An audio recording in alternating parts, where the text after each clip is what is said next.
வெறும் இந்த 6 rupees Tom's pencil வச்சு ஒரு சூப்பரான ஆர்ட் பண்ணலாமா? அதுவும் மூணு டெக்னிக்ஸ் தான். நீங்க ஒரு ஆர்டிஸ்ட் இல்லைன்னா ஆர்ட் லவரா இருந்தா மறக்காம இந்த பேஜை ஃபாலோ பண்ணிக்கோங்க.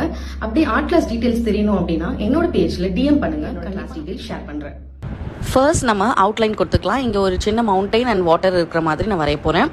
இப்போ வாட்டர் ஏரியால ஃபர்ஸ்ட் ஒரு லேயர் லைட்டா பென்சில் வச்சு கொடுத்துக்கணும். அதுக்கு மேல நம்ம டீடைல்ஸ் வந்து டார்க்கா கொடுக்க போறோம். இந்த மாதிரி லைட் டு டார்க் நம்ம பண்றது பேரு லேயரிங் டெக்னிக்.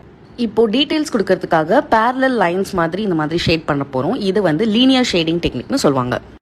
இப்போ ராக் ஷேட் பண்ணும்போது நான் கொஞ்சம் ஹை ப்ரெஷர் கொடுத்து பென்சில்ல ரவுண்ட் சர்க்குலர் மோஷன்ல நான் பண்றேன். இந்த டெக்னிக் பேரு ஸ்கம்பிளிங் அப்படின்னு சொல்லுவோம். இந்த ஸ்கம்பிளிங் டெக்னிக் நம்ம சர்க்குலரா ஏதாவது ஆப்ஜெக்ட் வரையறதுக்கோ இல்ல வந்து ஏதாவது rough or hard surface rocks மாதிரி மவுண்டன்ஸ் மாதிரி கொடுக்கறதுக்கோ ஒரு சூப்பரான டெக்னிக். இதுக்கு மேல நான் ஒரு பெரிய மவுண்டைன் பின்னாடி பேக்ரவுண்ட் தெரியற மாதிரி நான் வரைய போறேன். அது தூரமா தெரியற மாதிரி இருக்கிறதுனால கொஞ்சம் லைட்டான லேயரா நம்ம கவர் பண்ண போறோம். இதெல்லாம் வரைஞ்சப்பறம் ஒரு ட்ரீ சும்மா மேல தெரியற மாதிரி சில லீவ்ஸ் தெரியற மாதிரி வரைஞ்சிட்டு இந்த டிராயிங்கை முடிச்சிட்டோம்.